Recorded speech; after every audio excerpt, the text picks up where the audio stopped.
que j'allais être mentor dans la BSB de notre mariage avec mon mari. Le chiffre d'affaires continue à chuter, énormément de stress, des envies de vomir, de stress. Ça n'a absolument pas marché du tout. J'ai fait 0 vente.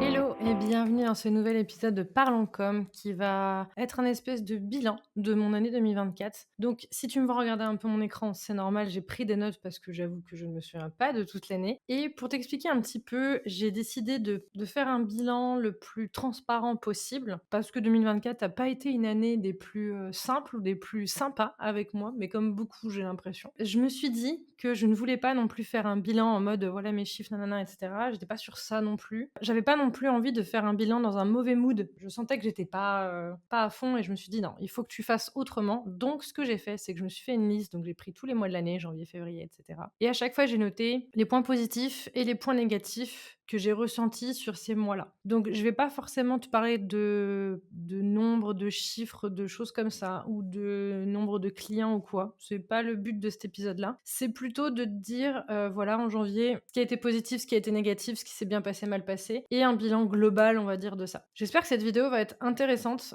et va permettre aussi un petit peu de montrer, parce que mon idée, c'est vraiment bah voilà, d'être la plus transparente possible. Donc tu vois, j'ai mon petit matcha. On va faire ça bien. Je ne sais pas combien de temps va durer cette vidéo, certainement longtemps, parce que je parle beaucoup. On va commencer. Je me suis dit que j'allais essayer une petite DA, donc j'ai une LED ici, et quand je parlerai du positif, je vais la mettre en bleu, parce qu'en vert, ça se voit pas, ça fait jaune.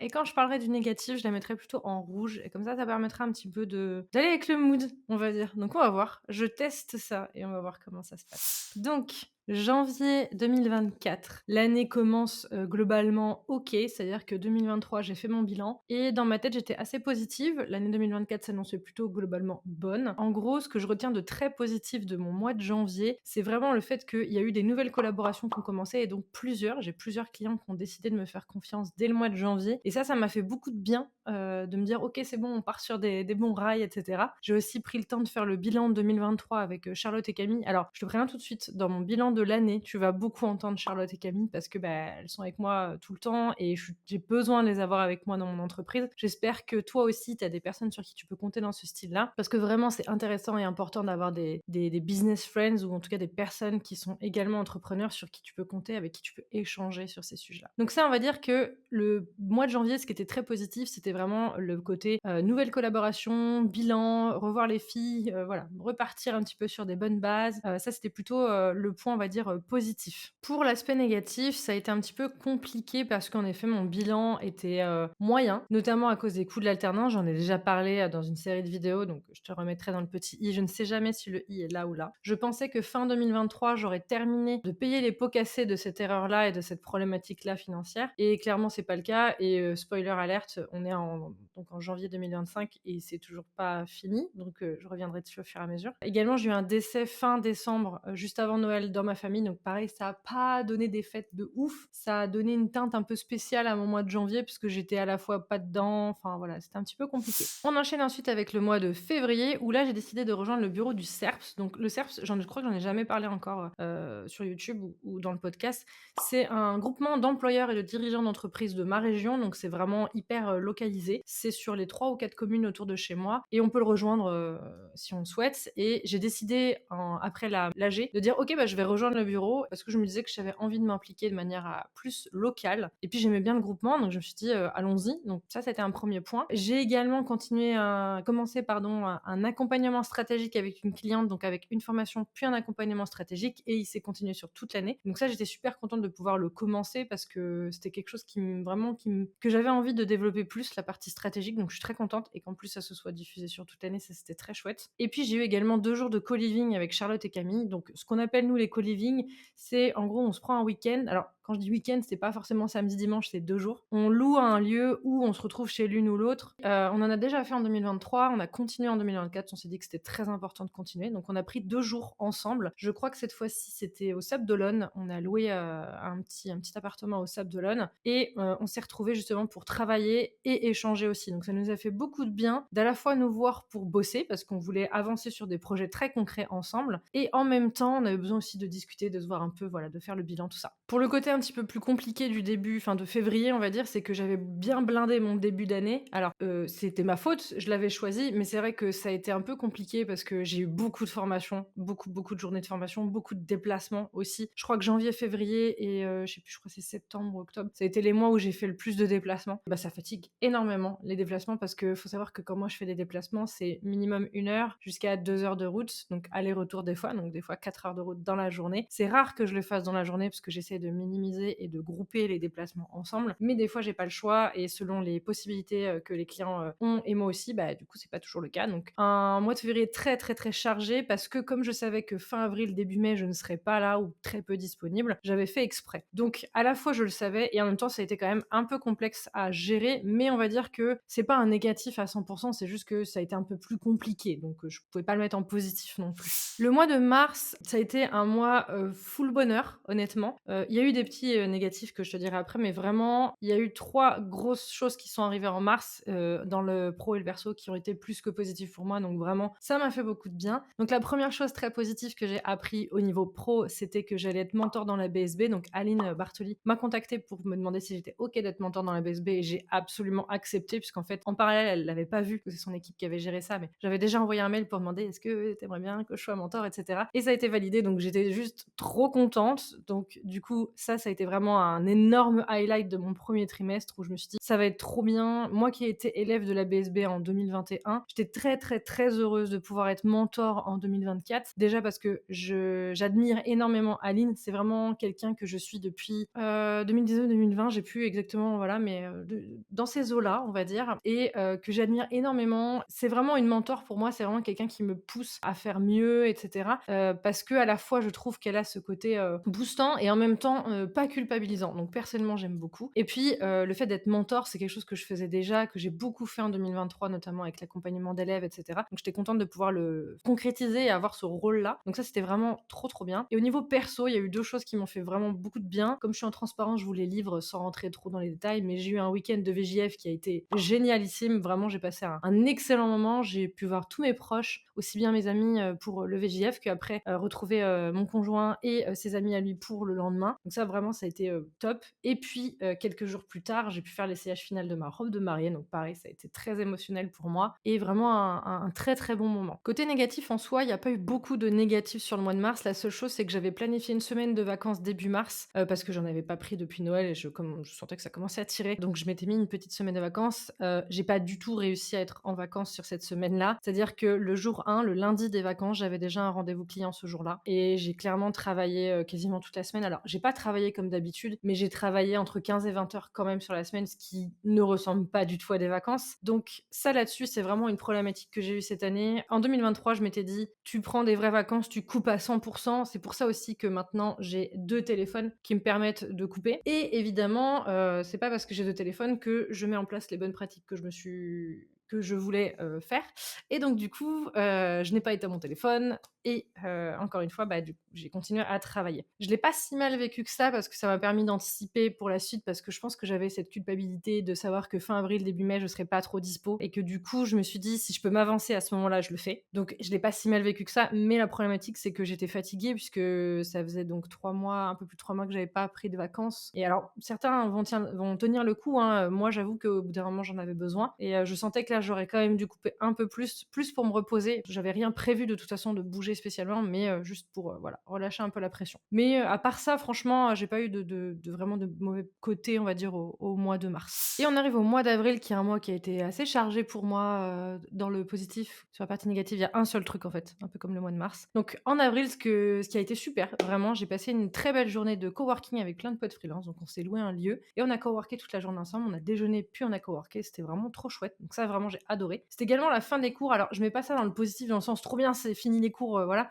Surtout que en soi, c'est pas parce que les cours étaient finis que j'avais fini les corrections, etc. Donc j'avais pas fini ma charge de travail, mais j'avais fait exprès cette année-là de finir mes cours en avril avant mon mariage parce que je voulais ne plus avoir cette charge-là à penser et pouvoir me concentrer sur ça. Et je savais qu'après le mariage, j'avais uniquement la partie correction, etc. à faire, donc c'était un peu plus light pour moi. Et ça a été quelque chose qui est, je pense, enfin vraiment, ça m'a bien réussi cette année-là. Également, ça a été le lancement du premier projet 3D. Alors à ce moment-là, Treedy n'existait pas, c'est-à-dire que le nom n'existait pas, la DA n'existait pas, il y avait rien qui existait, mais on avait notre première cliente, donc c'était juste trop bien. Le projet s'est lancé un petit peu à ce moment-là, il s'est pas signé tout de suite, mais on va dire que le besoin s'est fait ressentir à ce moment-là et on a commencé à concrétiser le truc. Et c'est pour ça qu'après, on s'est dit justement, il faut qu'on concrétise vraiment ce projet-là, qu'on lui donne un nom, une DA, une identité, etc. Donc ça viendra un petit peu plus tard dans l'année. Mais déjà, ça a été un point que j'ai trouvé trop bien de se rendre compte que vraiment, Charlotte, Camille et moi, on pouvait vraiment collaborer pour créer ensemble quelque chose où il y avait vraiment un besoin en fait. Donc ça, vraiment, c'était vraiment trop cool. Je reparlerai un petit peu plus tard de 3D, mais voilà, c'était un peu les prémices et ça fait plaisir. Et également, j'ai enregistré en avril, enfin, on a enregistré en avril parce que j'étais pas seule, la bande-annonce de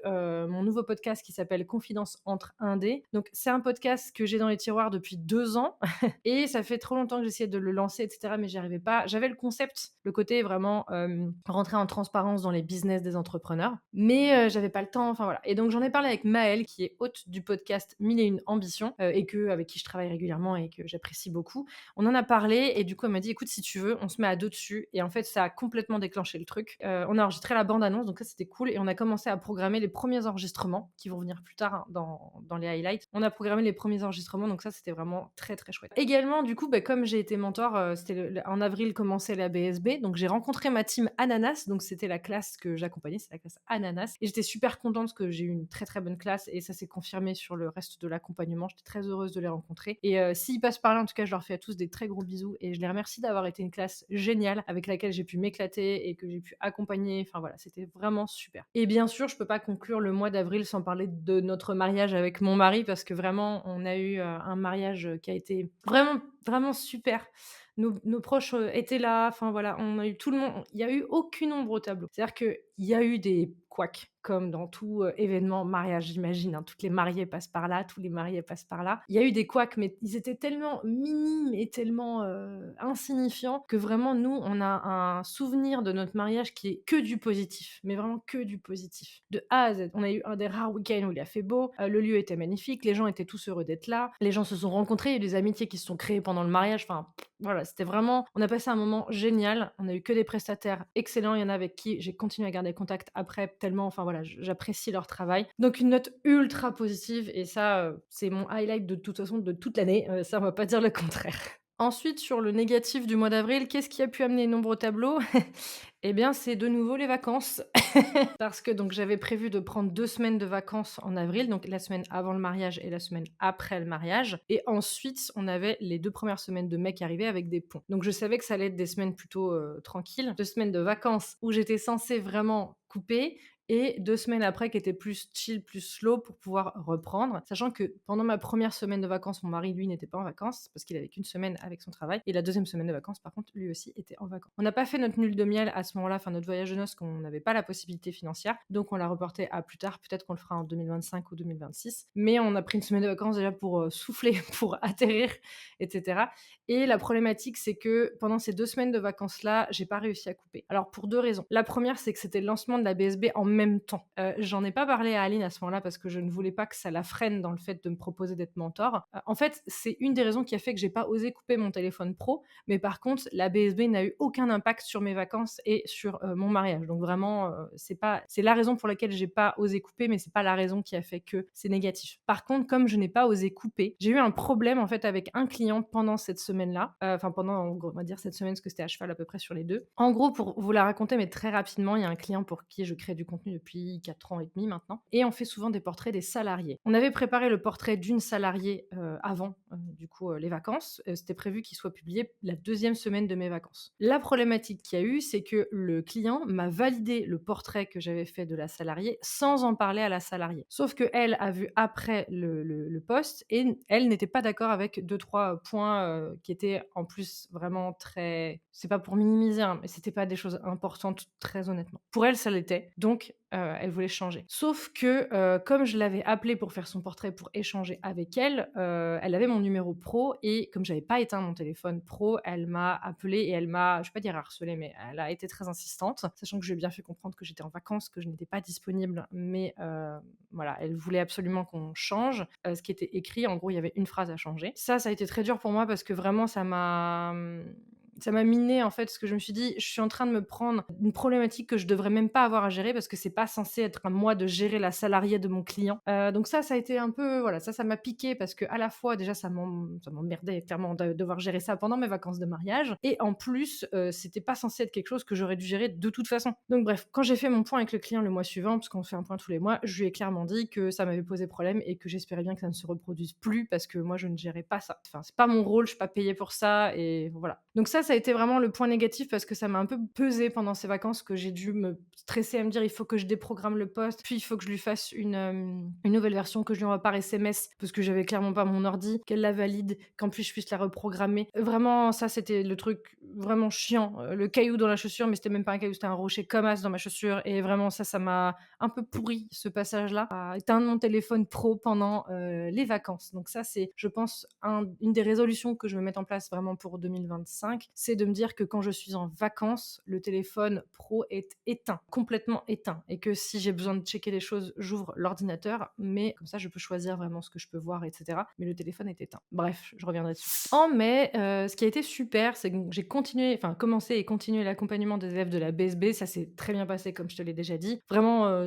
enfin tout le long, ça s'est super bien passé donc là-dessus voilà, mais ça m'a fait beaucoup de bien parce que ça m'a aussi confortée dans le fait que j'aimais ça, que j'aimais accompagner les gens et le côté asynchrone de Discord, parce que ça se passait via un serveur Discord, ça m'a éclaté, j'ai adoré ça et ça a joué sur des choses qui vont être, après, petit teasing. Mais voilà, donc ça vraiment un point, super. En plus, j'ai pu être jurée pour des terminales du lycée dont je suis partenaire qui est à côté de chez moi où il y a une section, on va dire, créative, communication, print et cetera. J'ai été jurée, j'ai vu 5 élèves et j'ai adoré, on va dire ça comme ça. J'ai trouvé vraiment génial les présentations des élèves que j'ai vues et j'ai trouvé qu'il y avait un niveau excellent pour des terminales, vraiment. Donc je me suis dit: «Waouh!» enfin, c'était super de voir des beaux projets comme ça, donc c'était très cool. Et puis en mai, il y a eu un des très gros événements aussi de mon année 2024. J'ai animé une conférence devant à peu près 150-160 personnes, chefs d'entreprise. Donc pour mon ancien employeur avec lequel je travaille régulièrement et avec qui c'est toujours un énorme plaisir de pouvoir travailler. Ça a été un gros highlight parce que cette conférence, ça s'est très très bien passé. J'ai eu des retours excellents derrière et ça a même déclenché un projet dont je vais te parler juste après parce que ça vient dans les mois qui suivent. Et pareil, ça m'a conforté dans le fait que animer des conférences, j'aime ça. Donc autant je suis pas forcément hyper à l'aise à la vidéo, même si ça se voit peut-être pas, hein, je fais avec et je m'entraîne au fur et à mesure et c'est pour ça que des fois je bafouille. C'est pour ça que des fois j'ai du mal à regarder la caméra et j'ai envie de regarder mon retour. Enfin bref, c'est pas grave, je me dis mieux vaut fait que parfait. Et donc ça a été vraiment quelque chose de très positif et j'étais très contente de l'avoir fait, vraiment. Oh non. Me dis pas que ma souris vient de me lâcher. Je vais devoir changer les piles en plein enregistrement. Bref, j'en étais où? Mois de mai. Donc ce qui était un peu plus négatif sur le mois de mai, c'est le fait que donc grâce à cette conférence, avec, l'entreprise, on a décidé de proposer une formation en ligne, avec les bases de l'IA pour pouvoir aider, justement les entrepreneurs de ce réseau-là qui n'étaient pas forcément à l'aise avec l'IA parce que c'est pas du tout leur métier. Donc j'ai été chargée d'enregistrer, de faire la formation parce que j'ai déjà fait des formations en ligne et j'ai l'habitude et j'étais très, très, très contente de le faire et à la fois, c'était une zone de confort parce que j'ai déjà enregistré des formations, enfin ça, il y a aucun problème. Mais le faire sur un sujet dont je suis pas experte, c'est-à-dire moi je suis pas du tout experte en IA, mais le côté être capable de le vulgariser, bah, c'était à la fois hyper cool de me dire: «On me fait confiance là-dessus», et en même temps très stressant de me dire: «Ouais, mais je suis pas experte IA, donc voilà». Donc je pense que j'ai un peu procrastiné le début de ce projet-là parce que j'avais peur de pas forcément faire quelque chose de positif, enfin qui soit, assez bien. Surtout le point négatif du mois de mai, c'est que c'était mon premier mois en dessous avec un chiffre d'affaires en dessous du minimum que je me suis imposé sur l'année 2024, puisque selon les charges que j'ai à payer tous les mois avec, ma société, bah, j'ai un minimum à faire en chiffre d'affaires et donc je me suis mis un minimum sur tous les mois et donc c'est le premier mois et c'était pas le seul. Mais c'était le premier mois de l'année où j'étais en dessous de ce minimum de chiffre d'affaires. Donc à la fois à ce moment-là, je l'ai pas hyper mal vécu parce que je me suis dit: «En avril, tu as été absente 2 semaines pour ton mariage. En mai, il y a eu les ponts, et tu étais un peu, tranquille pendant 2 semaines et cetera. C'est normal que la fin du mois de mai, soit moins bonne que les autres». Donc en soi là-dessus, ça me met pas à l'aise avec le fait d'être en dessous de mon chiffre d'affaires, minimum, mais je me disais: «C'est pas grave, ça va se récupérer sur les autres mois». Spoiler alert, qu'à moitié. Mais bon, on va le voir sur les autres mois. En juin, beaucoup de choses. Alors, là, je crois que c'est un des mois, enfin, à partir de juin, je sais pas ce qui s'est passé, mais je vois que la fin d'année a été très chargée. J'ai plein, plein de notes sur chaque mois. Donc, je vais essayer d'être assez, exhaustive et de m'hydrater parce que j'arrive plus à parler. En juin, il y a eu 2 choses, 2 identités flash qui ont été faites. Donc, grâce à Cassandre, qui est ma graphiste depuis déjà plus d'un an et avec qui je suis très heureuse de travailler. Si vous la connaissez pas déjà, c'est une Hello Web Studio. Je vous conseille vraiment d'aller voir ce qu'elle fait parce que j'aime beaucoup ce qu'elle fait, sinon je travaillerais pas avec elle. Et donc, elle a créé 2 identités flash, donc c'est-à-dire qu'en une journée, nous a fait les identités complètes donc de Tridi, donc le projet qui prenait enfin, on va dire, forme concrètement et Confidence en train D, donc où là, on s'est dit: il nous faut une DA, il nous faut quelque chose». Avec Maëlle, on n'arrivait pas à faire ce qu'on voulait et on s'est dit, Cassandre, en fait, elle venait de lancer cette offre-là, donc il y avait une promo sur l'offre de lancement, donc on payait moins cher que, l'offre classique et comme on était 2, on s'est dit: «Bah, on peut faire moite-moite», donc en fait, ça nous coûte encore moins cher. Donc sur Confidence en train D, on lui a donné un peu les idées qu'on avait et elle nous a créé quelque chose de génial parce qu'elle a réussi à associer une des couleurs fortes de Mille et une ambitions, le podcast de Maëlle, et une des couleurs fortes de Lost in Web et de Parlons Com, donc le violet et le vert, et qui vont super bien ensemble. Et elle nous a fait une DA que j'aime énormément parce que je la trouve à la fois douce et puissante. Donc je suis très contente de cette DA là. Et à côté, elle nous a également fait la DA de Tridi. Donc pareil, on a trouvé, il fallait qu'on trouve le nom, il fallait donc tout ça, on l'a fait en amont et on a envoyé à Cassandre ce qu'on avait commencé à imaginer avec les filles. Donc là, c'est pareil, on s'est dit Tridi, c'est pour le trio parce qu'on est toutes les trois. Parce qu'également dans le nom d'entreprise de Charlotte et de Camille, il y a un Y comme dans Lost in Web. Donc on s'est dit tri comme trio et le Y, Tridi, ça marche super bien. Puis on peut mettre beaucoup de signification derrière. Donc. Et on est parti donc sur 3 couleurs et on s'est dit justement on va faire la même chose. On va prendre une couleur principale de Camille, une couleur principale de Charlotte et une couleur principale de moi. Donc moi c'est toujours le violet, hein, comme d'hab. Même si, alors pour info, le violet n'est pas ma couleur favorite. Je te laisserai dire en commentaire laquelle tu penses que c'est, mais le violet n'est pas ma couleur préférée, c'est ma deuxième couleur préférée, mais la première ce n'est pas le violet. Bref, elle a aussi fait la DA de Tridi, pareil, qu'on a adoré très très vite, avec des petites déclinaisons, etc. Enfin vraiment, c'était trop cool. Donc ça a permis à ces 2 projets-là de prendre une nouvelle dimension, on va dire un peu de se concrétiser vraiment, donc ça c'était très cool. En juin, j'ai aussi accueilli Noan, qui était une stagiaire donc du lycée dont j'ai parlé juste avant, qui elle était en première, et elle est venue pendant 1 mois avec moi. Vraiment, ça a été super. Enfin, j'ai été très très, pareil, la surprise agréablement de la maturité et des connaissances et de sa manière de travailler pour quelqu'un qui avait 16-17 ans. Vraiment, j'étais très très très agréablement surprise parce que non pas que je m'attendais à ce que ce soit pas bien, mais juste on a fait un entretien avant que je la prenne et clairement à l'entretien j'avais l'impression de parler avec quelqu'un qui était quand même beaucoup plus âgé et elle avait vraiment des compétences très très pertinentes. Elle bossait bien, de manière efficace, elle savait parler devant les adultes et parce que bah, des fois quand je vais donner des formations ou quoi, bah faut aussi être capable de répondre à des questions ou autres. Et vraiment, enfin ça s'est très très bien passé. Donc elle est restée de début juin à juillet. J'ai eu beaucoup de coworking aussi sur le mois de juin et franchement c'était trop cool, j'ai trop aimé. Et notamment on a fait une journée de shooting mutualisé. Donc on est allé à Nantes, on a loué un espace de coworking qui était très beau et on était 7 ou 8 je crois ce jour-là. Et en gros on a en fait comme dans les amis que j'ai proches en freelance, il y a Guillaume Schweka qui est photographe. J'avais proposé à toutes celles et ceux avec qui je travaille habituellement et qui connaissaient déjà un petit peu Guillaume, de dire bah, est-ce que ça vous dit qu'on fasse un shooting mutualisé? Ce qui fait qu'en fait, Guillaume vient une journée, il shoot tout le monde et comme ça, en fait, ça lui coûte. Lui, c'est mieux parce qu'il se déplace qu'une fois pour shooter 5-6 personnes d'un coup. Nous, ça nous coûte moins cher aussi parce qu'il y a des frais en moins, etc. Donc, du coup, ce qu'on a fait, c'est qu'on a fait un shooting mutualisé. Il y avait Cassandre, il y avait Aurélie, il y avait Aude également. Donc, il y avait Noan qui était avec moi, qui n'a pas fait de shooting, enfin, en tout cas, qui n'est pas passé derrière l'objectif, mais qui, elle, a pris en photo Guillaume pendant qu'il faisait du shooting. Donc, ça lui a permis aussi, lui, d'avoir des photos pour pouvoir créer du contenu. Il y avait également donc Charlotte, Camille et moi. Donc ça, c'était vraiment un super moment, une super journée. J'ai vraiment adoré. Les photos sont géniales. Moi, ce que j'ai fait, c'est que j'ai fait 2 shootings. J'ai fait un shooting pour moi, pour Lost in Web. Et ensuite, on a fait un shooting mutualisé en plus avec Camille et Charlotte pour justement faire des photos pour Tridi. Comme on venait d'avoir la DA, en plus, c'était parfait. Donc, on a fait un shooting mutualisé. C'était très, très, très cool. Vraiment une excellente journée. Ça a été également le début de l'accompagnement du groupe Chaillot. Alors, en gros, c'est une formation qui m'a été demandée via la CCI par le groupe Chaillot, parce que je suis formatrice à la CCI. C'est une entreprise que j'ai adoré accompagner avec la gérante, enfin la co-gérante Stéphanie. J'ai passé un excellent moment avec elle. J'ai adoré les sujets qu'on a abordés ensemble. Le but, c'était de l'aider à reprendre en main ses réseaux sociaux parce qu'en gros, elle avait créé du contenu sur les réseaux pendant pas mal de temps et elle avait eu un blocage, elle avait été en arrêt, etc. Et elle n'arrivait plus à reprendre. Donc, j'ai dû l'aider à débloquer ça et également développer la communication interne dans l'entreprise. Et ça, j'aime beaucoup travailler sur ce genre de sujet-là. Donc, c'était super cool. Également, on s'est fait 2 journées, pareil, de co-living encore avec Charlotte et Camille. Donc, cette fois-ci, c'était chez moi. Pareil, bah, c'était super chouette de les avoir à la maison, de pouvoir travailler ensemble, de pouvoir évoluer. Et puis à ce moment-là, justement, on a avancé sur 3D. Donc c'était hyper intéressant. On a vraiment passé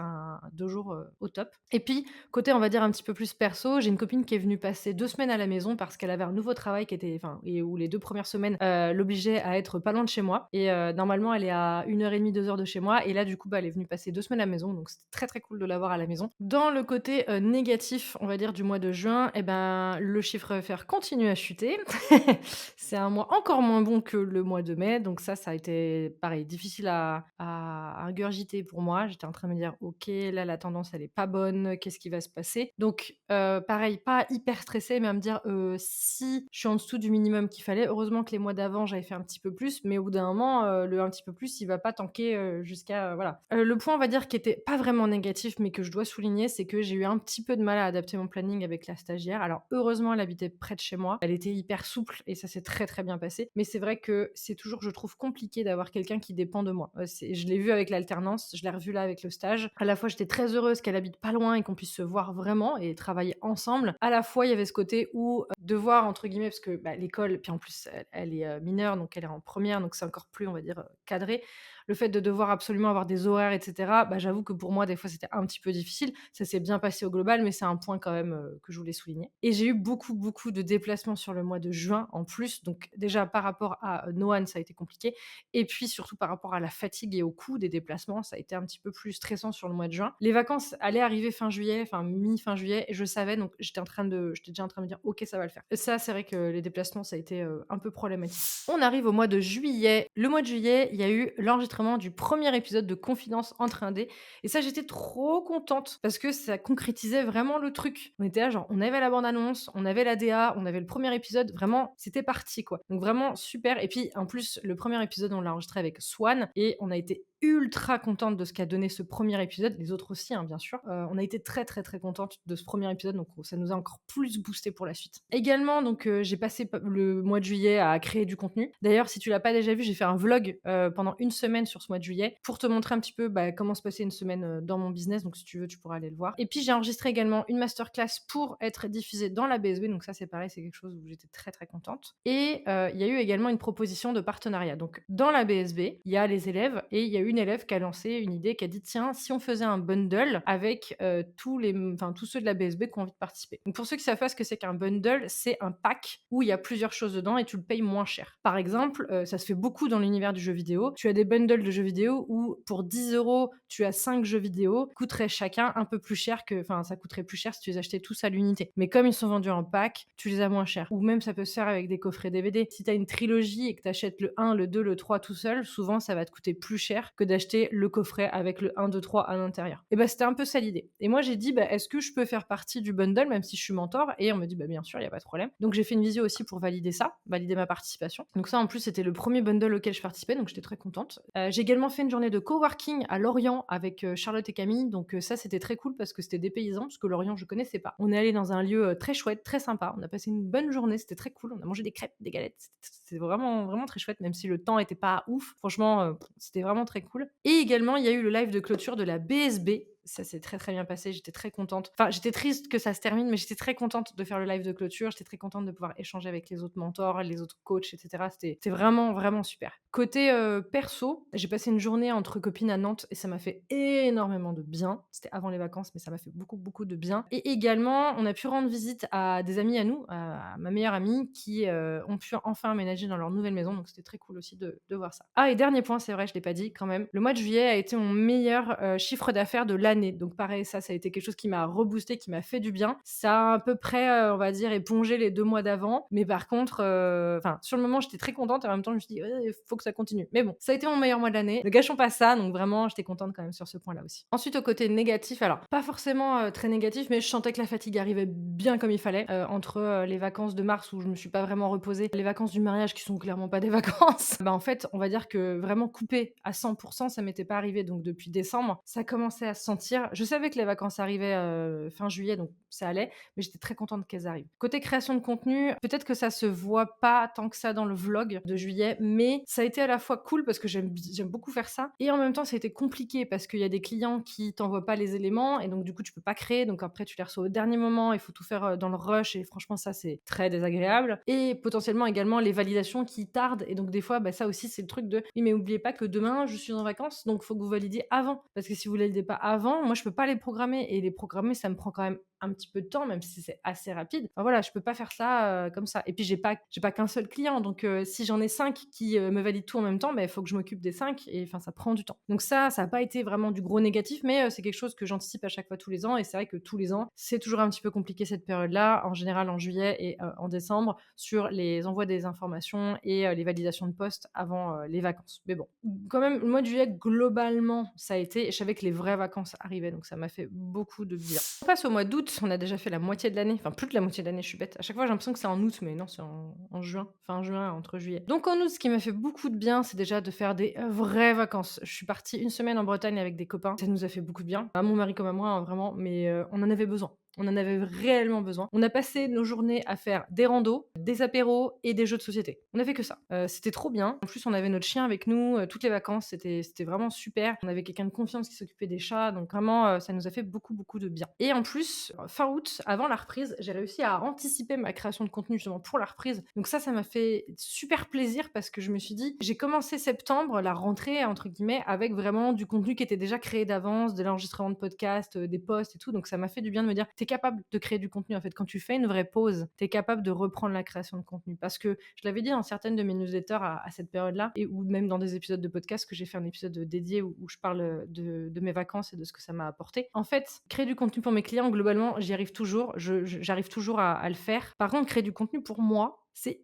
hyper difficile. Déjà parce que, je suis la pire juge envers moi-même, clairement. Deuxièmement, parce que je veux toujours faire parfait. Enfin voilà, même si j'ai beau répéter à tout le monde: «Mieux vaut fait que parfait, quand tu fait 80 tu fait 100 nanani nanana», j'ai du mal à moi-même. Et puis en plus, il y a un truc où à force de créer du contenu pour d'autres personnes sur d'autres sujets, des fois, j'ai plus aucun recul sur moi. J'arrive plus à avoir aucun recul sur mon business, sur moi, sur ma boîte, sur ce que j'ai envie de communiquer vraiment. Et du coup, j'ai un peu cette espèce de syndrome de page blanche où c'est même pas que j'ai pas le temps ou quoi, c'est vraiment que je ne sais pas, mon cerveau est vide et il se passe rien. Le fait d'avoir pris des vraies vacances, d'avoir fait une vraie pause, d'avoir vraiment été off des réseaux, des clients, etc. Même si j'adore tout le monde sur les réseaux et mes clients, hein, c'est pas la question. Mais voilà, le fait d'avoir fait une vraie pause, d'avoir vraiment coupé, ça m'a fait énormément de bien sur ma créativité et sur partie à fond. Donc ça a été très très cool et ça m'a rassurée. Aussi, ça m'a permis de me dire, t'es capable de le faire. Donc ça, c'était vraiment très très bien. Également, on a enregistré le deuxième épisode de Confidence entre indés et honnêtement, c'est un de mes préférés. C'est peut-être pas mon... Enfin, il est à égalité top 1 avec celui qu'on a enregistré avec Audrey, je pense. Mais celui qu'on a enregistré avec Cindy à ce moment-là, vraiment, ça a été un épisode que j'ai adoré et j'étais tellement heureuse de pouvoir échanger plus avec Cindy que j'apprécie énormément aussi. Pour ceux qui la connaissent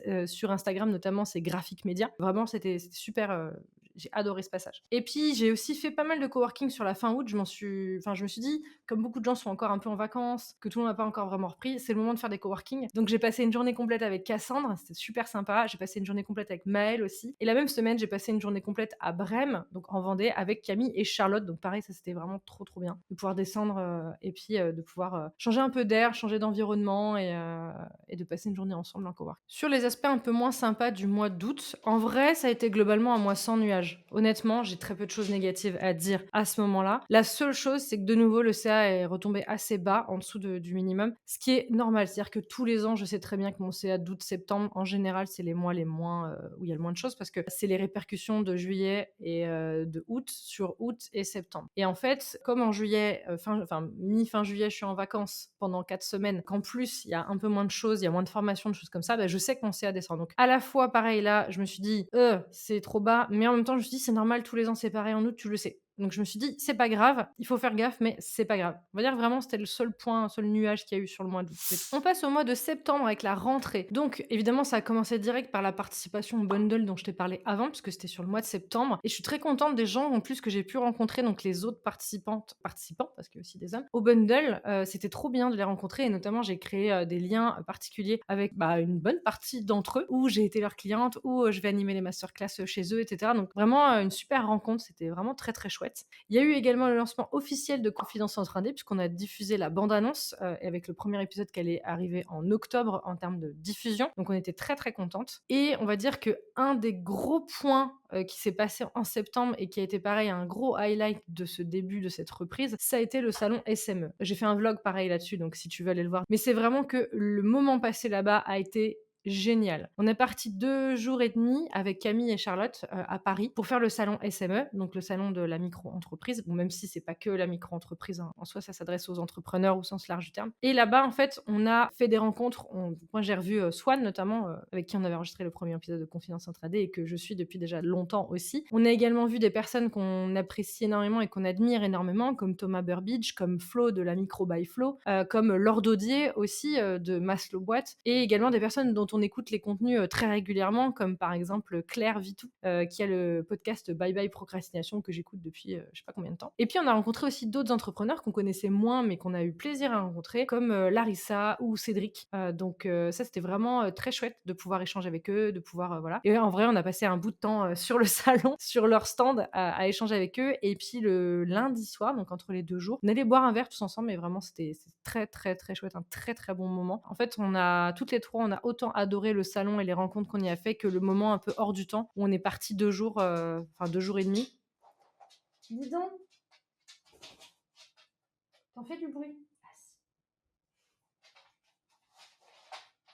Je disais, donc oui, on était très contentes aussi d'être parties 2 jours et demi, d'avoir pu, prendre le temps de discuter, d'avancer sur nos projets, et cetera. Je crois il s'est réveillé de sa sieste, c'est foutu. Bref, vous entendrez peut-être des griffes de chien sur le parquet. Donc, je disais, on était très contentes du moment passé là-bas et des rencontres faites, mais on était aussi très contentes d'avoir pris 2 jours, je vais pas dire off parce que clairement on n'était pas off, et puis avec les galères de train et cetera et les cafés renversés, enfin bref, je te laisserai aller voir le vlog. Mais d'être parties toutes les 3 faire un point et être très business, justement, pouvoir commencer à parler de 3D, etc. C'était vraiment un super moment. D'ailleurs, il faut que je te montre un truc. Pour le salon, on s'était fait plaisir et on s'était fait faire des super sacs 3D avec le joli logo fait par Cassandre. Donc ça, vraiment trop heureuse. On s'est baladé avec notre petit sac et on avait toutes nos petites affaires dedans. On a eu pas mal de compliments sur à la fois l'idée, le projet, sur comment on se présentait et sur les petits goodies. Donc ça, c'était vraiment très très chouette d'avoir des retours d'entrepreneurs et des retours de personnes sur place. Et puis ça a été aussi l'occasion de rencontrer en vrai mon assureur qui me suit déjà depuis... Ouais, ça fait 3 ans que je travaille avec Marianne, et donc là j'ai pu la voir en vrai, donc c'était très cool aussi, c'était un chouette moment. Et on va dire que côté perso, ce qui a été très cool aussi, c'était que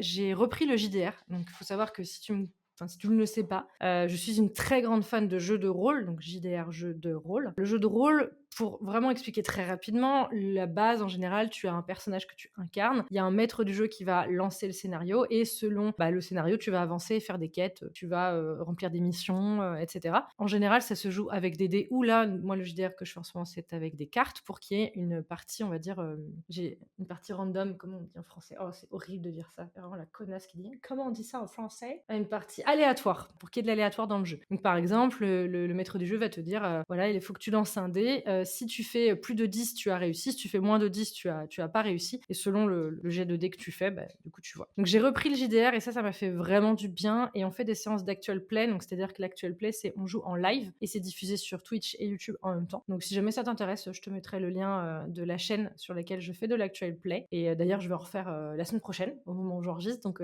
c'est vraiment quelque chose qui me fait super plaisir de pouvoir avoir repris le JDR, parce que ça me fait beaucoup de bien. Donc voilà. Sur septembre, le côté négatif, le CA est continué très bas. Donc c'était un des moins bons mois de l'année, je crois, de mémoire. Donc ça m'a aussi pas mal affecté, hein, comme je disais depuis le début. Également, ma participation au bundle, je retire quasiment que du positif, mais ça m'a pris plus de temps que ce que j'avais estimé. Ça m'a demandé quelques dépenses qui n'étaient pas prévues, honnêtement. Alors que je suis contente d'avoir fait avec du recul, parce que ça m'a permis de prendre une cotisation pour un médiateur de la consommation, au cas où si je travaille avec des particuliers, même si moi personnellement je ne m'adresse pas à des particuliers, mes formations en ligne, par exemple, il y a des gens qui peuvent très bien les acheter qui ne sont pas forcément professionnels. Et donc si un jour j'ai un litige, il faut que j'ai un médiateur de la consommation. Donc ça, je le savais pas, parce que pour moi, je ne m'adressais que que aux professionnels et pas aux particuliers, donc j'estimais que c'était pas nécessaire. Mais grâce à Maëlys l'avocate, j'ai su que si en fait, et que quand tu vends des formations en ligne et que n'importe qui peut les acheter, du coup ça peut être des particuliers. Donc à la fois j'étais pas heureuse de dépenser cet argent-là parce qu'il était pas prévu, et que j'étais sur un mois où le CA était très bas, et en même temps c'était pas un coût énorme, et en plus c'était nécessaire, et c'est pas plus mal que je l'ai fait. Donc ce qui était difficile aussi à ce moment-là, alors c'est pas que c'est négatif, mais je le mets dans la partie négative quand même, on va dire, c'est que j'ai annoncé au CERPS que j'allais quitter, le bureau, donc seulement après, 8-9 mois, dans le bureau. Parce qu'en fait, je me rendais bien compte que ça me demandait beaucoup trop de temps. Qu'en plus, on était beaucoup dans le bureau, je crois qu'on est une dizaine. Alors je dis pas que les autres entrepreneurs ont plus de temps que moi à y accorder, en tout cas, eux souhaitent accorder plus de temps. Et bravo à eux parce que franchement, voilà, faut y arriver. Moi, j'avoue qu'entre tous les déplacements qui étaient prévus, et cetera, c'était un peu compliqué. J'arrivais pas à dégager du temps pour être impliquée, et en plus, je me suis aussi rendu compte qu'il y a beaucoup de problématiques qui étaient évoquées dans le CERPS qui ne me concernaient pas du tout. Donc je me sentais un petit peu, pas concernée, et donc je me disais: «Mais comment est-ce que vous voulez que je vous aide à prendre des décisions sur des sujets sur lesquels je suis pas concernée?» Parce que ça parlait par exemple de mutualisation des déchets, professionnels, ou de mutualisation d'achat, d'électricité professionnelle. Moi, j'ai pas de déchets professionnels, et j'ai pas l'électricité, c'est extrait de chez moi, donc j'étais pas vraiment concernée, donc j'arrivais pas à les accompagner, à prendre des décisions, et cetera sur ça, donc c'était un peu compliqué. Donc je me suis dit: «Autant arrêter et quitter le bureau pour les laisser se concentrer eux, et pas être le boulet qui est jamais là, qui répond pas, qui s'implique pas. Je préfère ne plus être dedans que ne pas m'impliquer». Donc ça, c'est pareil, c'est pas hyper négatif, mais ça m'a un peu coûté de quitter le bureau parce que, j'avais envie de m'impliquer, mais je voyais que j'avais pas la possibilité en termes de temps, et cetera, et de place, on va dire, dans ma tête. Et le mois de septembre a commencé à être le mois où j'ai vraiment commencé à me sentir pas bien sur la fin de l'année, parce que justement, je voyais le CA qui était pas bon. Je voyais que le prévisionnel était pas dingue, et que, ça allait, si la fin de l'année était pas folle, ça allait annoncer un 2025, pas ouf non plus, et donc je commençais vraiment à stresser. Septembre, octobre, ça a été même, enfin jusqu'à novembre en fait, pendant 3 mois, ça a été des périodes où, pour être extrêmement transparente, parce que c'est aussi le but, de cet épisode, où je me suis, réveillée la nuit, en sueur de stress, par rapport à l'argent, par rapport au fait de pouvoir payer mes charges, par rapport à tout ça. En plus, en octobre, il y a eu un problème parce que, il y a eu un problème de déclaration de TVA avec, mon comptable, qui fait qu'il y a eu un report de paiement. Enfin bref, en gros, en septembre, j'ai quasiment rien payé en TVA, donc j'étais là: «Oh c'est cool», et en octobre, ça s'est rééquilibré parce que justement, il y a eu une erreur en septembre, et donc en octobre, j'ai payé, beaucoup plus que ce que j'avais estimé, et donc en termes de prévisionnel, c'était pas bon du tout. Enfin, c'est à partir de ce moment-là où j'ai commencé à être assez négative, dans mon état d'esprit sur le chiffre d'affaires, sur la fin d'année, tout ça. C'est à partir de là où j'ai commencé à pas être trop dedans, honnêtement. On arrive au mois d'octobre, donc dernier trimestre de l'année 2024. Donc ce que j'ai, beaucoup aimé en octobre par contre, c'est que j'ai pu animer une masterclass pour le Campus Customer Care de Dorian Baker. Donc le Campus Customer Care, c'est, l'école, en ligne qu'a créé Dorian Baker, qui forme des Customer Care Managers, donc des personnes qui s'occupent de la relation client. Dorian Baker, c'est pareil, je la suis depuis au moins 2020. J'adore ses contenus, j'aime énormément échanger avec elle, c'est vraiment quelqu'un que j'admire énormément. Je sais qu'en plus, en termes d'entreprise et de développement business, on est un peu au même niveau. Alors pas surtout, bien sûr, elle a une équipe plus complète, et cetera. Mais on se suit un petit peu, donc ça me fait aussi plaisir de pouvoir échanger avec des personnes qui sont un peu sur le même, on va dire, le même niveau que moi, et où on se comprend aussi là-dessus. Il y a eu la reprise des cours à l'EEGP aussi, puisque la fin d'année s'était terminée en avril, et là j'ai repris donc à l'EEGP dès le 1er octobre, et c'était très sympa de pouvoir retrouver des élèves. Cette année, je vis très bien les cours, en tout cas jusqu'à aujourd'hui, honnêtement, ça se passe très bien, donc je suis très très contente. Également, on m'a proposé d'animer une conférence devant 400 femmes entrepreneurs à Marseille, donc j'étais hyper contente. Du coup, je me suis dit let's go, donc j'ai réservé mon billet de train, j'ai réservé mon billet d'avion parce que j'ai regardé en train, et de là où j'habite, Marseille en train, c'est juste l'enfer. Il m'annonçait à environ 7 heures de train aller, donc autant te dire que 14 heures de trajet pour un jour, c'était compliqué. Puis en plus, c'était genre dans les 200 €. Donc j'ai regardé l'avion, et l'avion, j'étais dans les 120-150 € pour 1 heure et demie de trajet depuis Nantes, donc c'était quand même beaucoup mieux pour moi. Donc j'ai pris mes billets d'avion, et donc c'était une conférence qui devait avoir lieu fin novembre, et je reviendrai dessus sur le mois de novembre du coup. Et puis, dernier point pro sur octobre, il y a eu l'annonce du lancement de Bicom, c'est-à-dire que je me suis dit: «OK, maintenant tu te laisses plus le choix, tu lances lance le truc. J'avais prévu de le lancer en janvier. Je reviendrai dessus en décembre parce que, en fait, je l'ai lancé en décembre, mais bref, voilà. J'avais prévu de le lancer en janvier et j'étais contente de concrétiser le truc et de plus me laisser le choix de me dire: «OK, maintenant tu y vas, c'est bon, ça suffit. Tu lances Bicom, c'est plus possible». Pour celles et ceux qui connaissent pas du tout Bicom, en gros, c'est une nouvelle offre que j'ai mis en place qui permet c'est une communauté, qu'on peut rejoindre. Donc elle est ouverte aussi bien aux entrepreneurs qu'aux salariés. Donc s'il y a des personnes qui sont salariées dans des entreprises et qui s'occupent de la stratégie de communication d'une entreprise et qui sont, alors je pense que ça s'adresse plutôt aux personnes dont c'est pas le premier métier, c'est-à-dire que soit des personnes en reconversion professionnelle, soit par exemple, parce que j'ai accompagné beaucoup de ce type de profil, des personnes qui sont, par exemple, assistants ou assistantes de direction ou commerciales ou autres et qui doivent en plus gérer la partie communication. Ça permet en fait d'être dans une communauté sur Discord où on va échanger ensemble, on va co-créer vos contenus, on va s'entraider, puisque moi je vais être là en tant qu'experte et il y a aussi tous les autres membres qui vont pouvoir apporter leur œil neutre et extérieur à votre création de contenu. Et donc voilà, en gros, Bicom. C'est en système d'abonnement de 3, 6 ou 12 mois, parce que j'estime qu'en dessous de 3 mois, on peut pas vraiment voir l'intérêt, enfin on peut pas avoir assez de recul pour voir si c'est pertinent ou pas. Et c'est à partir de 18 € hors taxe par mois, jusqu'à 25 € hors taxe par mois, selon l'abonnement que vous choisissez. Mais voilà, de toute façon, les infos seront en dessous si jamais vous êtes intéressé. Parenthèse de pub terminée. Donc ça, c'était aussi un point vraiment top. Et puis en octobre, il y a eu 2 choses perso qui ont été super. Il y a eu le mariage de mon papa. Donc ça aussi, ça a été un beau moment. Et il y a eu un concert de métal donc je suis allée voir Powerwolf, Hammerfall et Wine Rose, qui sont 3 groupes que j'aime beaucoup. Wine Rose et Powerwolf, c'est des groupes que j'aime énormément depuis très longtemps et ils passaient à Nantes, à côté de chez moi. Je suis avec 2 copines et vraiment ça a été un excellent concert. Donc j'ai vraiment adoré aussi ce moment-là, ça m'a fait beaucoup de bien. Pour la partie un petit peu plus négative du mois d'octobre, j'ai lancé un programme d'affiliation sur mes formations en ligne autour de LinkedIn. Donc en gros, j'ai permis aux gens qui sont déjà élèves de Lost in LinkedIn, de Lost in LinkedIn page et de créer un post LinkedIn presque parfait, de pouvoir être affilié, c'est-à-dire de pouvoir recommander ma formation et gagner un pourcentage sur la vente. Alors, je suis très contente de mettre en place ce programme, hein, là-dessus c'est positif, mais ça n'a absolument rien donné pour le moment, c'est-à-dire que toutes les personnes qui sont dans le programme d'affiliation, je crois que pour le moment j'en ai que 3 sur tous les élèves que j'ai eus, donc c'est très peu, donc c'est-à-dire qu'il y a beaucoup de gens qui n'étaient pas intéressés, ou qui peut-être se disaient ouais mais moi j'ai personne à qui la recommander, hein. Donc, sur les personnes qui font partie du programme, j'ai eu aucun apport d'affaires pour le moment, donc je vais pas dire que c'est négatif dans le sens où je regrette pas du tout de l'avoir fait, mais je pensais que ça allait m'apporter quelques ventes complémentaires et ça n'a pas été le cas. Deuxième chose, en octobre, j'ai fait plusieurs visios. Notamment, enfin je crois que c'était septembre, octobre, novembre, mais je l'ai mis en octobre parce que c'est en octobre que je m'en souviens le mieux. J'ai fait plusieurs visios avec plusieurs organismes pour potentiellement rejoindre des masterminds parce que je pense que je suis à un stade où ça pourrait être utile pour moi. Et ça a été très frustrant pour moi parce qu'à chaque fois les offres étaient très intéressantes, vraiment.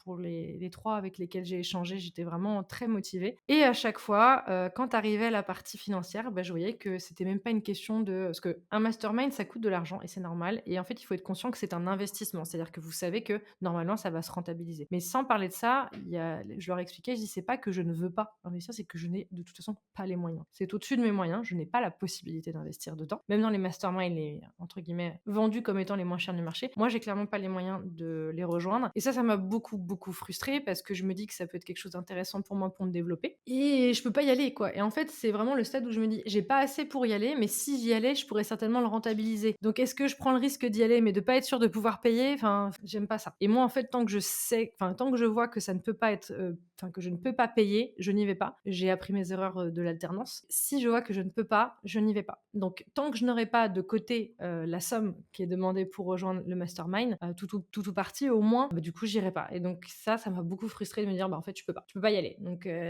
ça a été un peu, voilà. Et puis, côté perso, parce que j'en parle un peu aussi quand même dans cette vidéo, même si j'avoue, je dis pas énormément de choses perso parce que je veux pas tout dire. Il y a des choses qui doivent rester personnelles et dont je ne parlerai pas. Mais on a eu un problème de voisinage qui a émergé en octobre et qui est pas encore réglé, qui en soi m'a apporté énormément, mais vraiment énormément de stress. D'ailleurs, je crois que c'est en octobre ou en novembre où j'ai fait une story pour parler de la gestion du stress et que je montrais à quel point je stressais et que je tremblais en voulant envoyer un message, etc. C'est ce problème de voisinage-là qui m'a causé, pareil, des sueurs froides, du stress, énormément de stress, des envies de vomir, de stress. En fait, moi, je sais que autant le stress de monter sur scène, je l'ai, hein, je veux pas dire que je l'ai pas, hein, clairement je l'ai, même le stress d'enregistrer, je l'ai. Mais c'est un espèce de stress que j'estimerais être plutôt positif parce que j'ai l'impression qu'il me pousse à faire mieux. Par contre, tout ce qui est gestion de conflit, pour moi, c'est un stress maladif. C'est-à-dire que je suis capable vraiment d'en être physiquement malade quand il y a un conflit à régler et que je n'ai pas la solution ou que la personne en face est fermée à la discussion, enfin, ou voilà, ne veut pas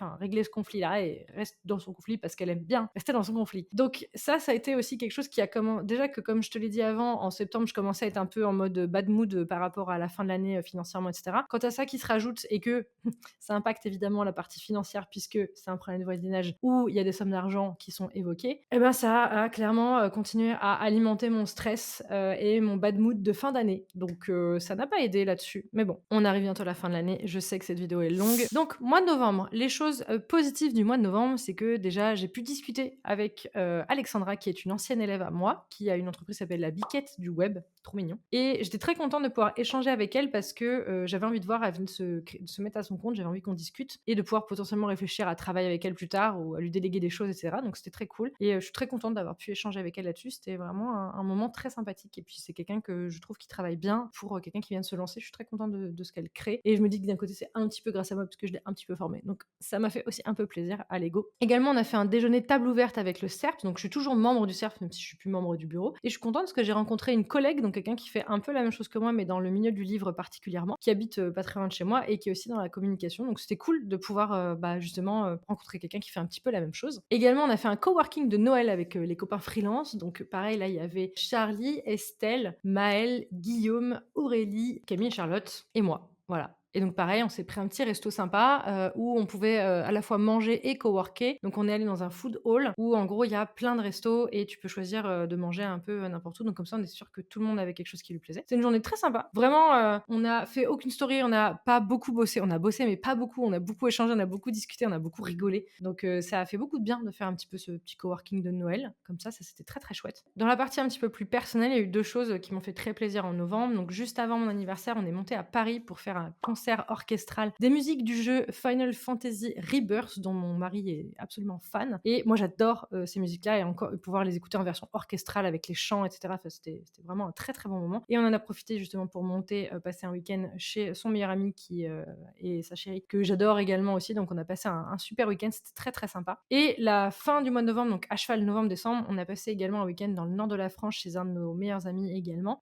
qui est également notre tatoueur. Et donc mon chéri a fini son tatouage aussi. Donc on a passé un super week-end. Dans les choses moins positives, du coup plutôt négatives, du mois de novembre, il y a eu notamment, j'ai commencé en octobre et ça s'est concrétisé en novembre, j'ai voulu lancer le Purple Monday. Je me suis dit que Black Friday, tout ça c'était pas mon truc. Par contre, je me suis dit, violet c'est un peu la couleur de l'Austin Web. Je l'avais mis pour le 1er novembre qui était un lundi. Je me suis dit pourquoi pas faire un Purple Monday. Donc j'avais teasé ça en octobre et je l'ai fait donc sur le 1er novembre. Honnêtement, j'y ai pas mis autant d'énergie que, enfin, j'aurais pu en mettre beaucoup plus dedans, même si j'ai quand même pris le temps de faire des newsletters dédiés, etc. Ça n'a absolument pas marché du tout. J'ai fait 0 vente. Donc, à la fois, je me suis dit, c'est normal parce que clairement, je vais dire à l'arrache, mais t'as pas non plus anticipé ça à mort. Donc, c'est normal que ça n'ait pas les répercussions que tu espérais. Et en même temps, il y a eu ce côté un peu vexant de se dire, je mets toutes mes formations en promotion et tout le monde s'en fout.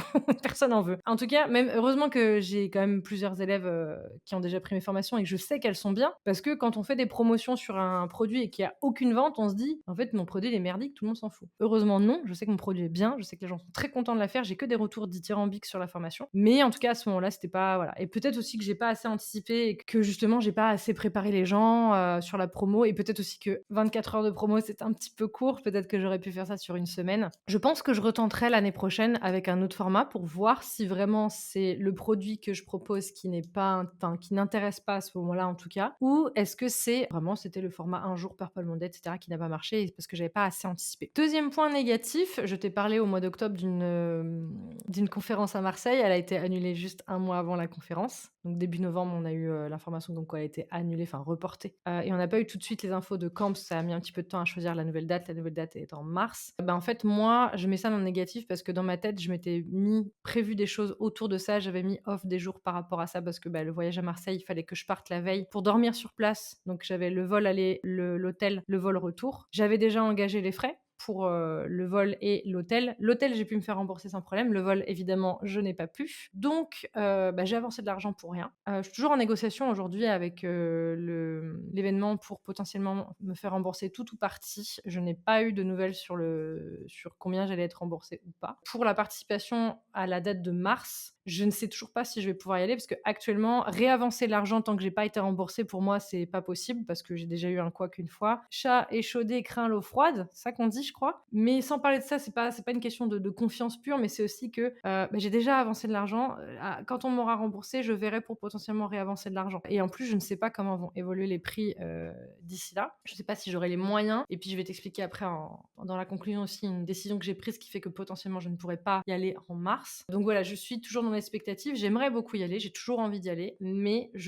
actuellement, je ne peux pas confirmer ma venue ou pas, donc ça m'embête un petit peu. Mais bon, pour le moment, j'attends surtout d'être remboursée des frais que j'ai engagés parce que je crois qu'il y en a pour 150 € et du coup, bah, ça peut paraître peu pour certains, mais franchement, moi, c'est enfin voilà, c'est quand même important pour moi d'avoir avancé cet argent-là et qu'il ait servi à rien. Surtout que j'avais bien échangé avec la personne qui m'avait proposé de participer en lui disant, que c'était mon point noir du truc, c'est que Marseille, c'est très loin pour moi, que ça me demande beaucoup de temps pour me déplacer, pour faire l'aller-retour et qu'en plus, ça me demande plus de frais que beaucoup d'autres, conférencières. Enfin après, je ne connais pas toutes les conférencières et je ne sais pas les frais qu'elles ont engagés chacune, hein, donc je vais pas non plus, je vais pas faire de suppositions là-dessus. Mais en tout cas, pour celles avec lesquelles j'ai échangé, je sais que soit elles ont pu se faire rembourser directement, parce que beaucoup ont pris le train et elles ont pu se faire rembourser leur billet, et ou habitent pas si loin que ça et donc se sentir pour des frais de déplacement dans les 40 € l'aller-retour. Là où moi, je suis plutôt à 150 € l'aller-retour, sans compter l'hôtel et sans compter le repas la veille, puisque il faut bien que je mange le soir en arrivant. Donc ça a été un peu le point ça m'a vraiment miné parce qu'à la fois, il y avait ce côté où j'avais dit à tout le monde que j'allais animer une conférence à Marseille devant 400 entrepreneurs en novembre et j'étais très heureuse d'y aller vraiment. Donc il y a déjà eu ce côté, non, en fait, j'y vais pas, enfin, c'est reporté. Et puis, les frais avancés qui m'ont un peu miné le moral de me dire,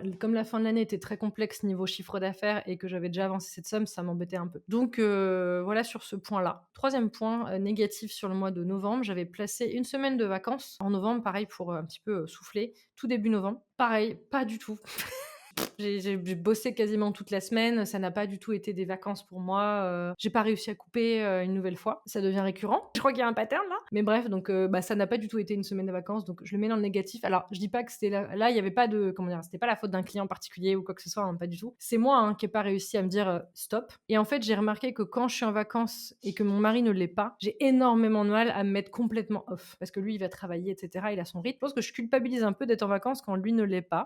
Alors que quand lui est en vacances, c'est un peu ce côté où, de toute façon, j'ai pas le choix parce que lui aussi est en vacances, donc on fait des choses, et cetera. Donc c'est pour ça que l'été, j'ai hyper bien coupé et là, pendant les vacances donc là, on enregistre, début janvier. Pendant les vacances de Noël, là, j'ai bien réussi à couper sans trop de problèmes. Voilà, c'est un petit peu, en demi-teinte, mais c'est dans le point négatif parce que, j'ai pas réussi à prendre, vraiment profiter de la semaine de vacances que je m'étais, programmée. On arrive au mois de décembre, dernier mois de l'année, et après je te ferai ma conclusion. Merci si tu es toujours sur cette vidéo à ce moment-là. Donc mois de décembre, dans les choses très positives qu'il y a eu, c'est l'ouverture de Bicom en avant-première, puisque j'ai décidé d'ouvrir les portes en avant-première pour les gens qui étaient inscrits sur la liste d'attente dès le mois de décembre, pour faire un petit mois de début, commencer en petit comité, etc. Et je suis hyper heureuse parce qu'il y a déjà 6 personnes qui m'ont fait confiance et qui ont rejoint donc Bicom. Donc ça, vraiment, c'est un truc qui m'a fait super plaisir. Donc ça, c'est quelque chose vraiment qui m'a fait beaucoup de bien. Sur tout le mois de décembre, j'ai pu commencer à gérer Bicom et vraiment, ça m'a confirmé sur le fait que c'est l'offre que j'avais besoin de lancer et que j'aime vraiment animer. Donc ça, très, très positif. Le CA est remonté plus que prévu. J'ai fait plus de ventes que prévu en décembre. Il y a eu une collaboration qui s'est ajoutée, qui n'était pas prévue. Et d'ailleurs, je suis très, très contente de commencer cette collaboration-là avec cette nouvelle cliente. Pas que pour le CA, bien sûr, parce que de base, c'est une cliente que je trouve trop mignonne, trop gentille. Et en plus, j'aime vraiment le sujet. C'est un institut de beauté innovant à Angers. Et je suis très, très contente de bosser là-dessus. Donc vraiment, contente que le CA remonte et contente de pouvoir commencer une nouvelle collaboration avec Priscilla. Et puis, du coup, par rapport au côté CA, etc., ça m'a un tout petit peu rassurée sur la fin de 2024 et début 2025, où je me suis dit, ça va pas être aussi pire que ce que tu pensais, ça va pas être ouf, mais ça tanque un peu plus que prévu. Donc, ça m'a un peu rassurée. Et en décembre, j'ai également eu un point avec ma comptable pour un peu faire un pré-bilan, juste à se dire, est-ce que ça sonne positif pour le moment ou négatif pour le moment? Et c'est moins négatif que ce que je pensais. Bon, clairement, au niveau bénéfice cette année, je pense que, voilà, et je vais certainement faire un bilan négatif, c'est-à-dire que je vais certainement avoir un bilan où il y a eu plus de charges il y a eu plus de sorties que d'entrées niveau financier, mais globalement pas tant que ça de ce qu'on a vu, voire potentiellement à l'équilibre. Donc ça m'a rassurée. Également, fin d'année, il y a eu le workshop d'Aline qui s'est déroulé sur 3 matinées, qui m'a fait un bien fou. Alors, je t'ai déjà dit à quel point, j'admirais Aline et là, son workshop, je m'attendais à ce qu'il soit un peu bateau en mode on va poser nos objectifs pour 2025 et cetera. Il m'a vraiment aidé à, faire de l'introspection. Je me suis autorisée à prendre du temps pour moi, pour ma boîte, pour travailler là-dessus et ça m'a fait beaucoup de bien de travailler dessus. Également, j'ai fait un super live Twitch. Alors, j'étais pas en train de liver, hein. J'ai suivi un live Twitch de Safia Gourari et c'était trop bien.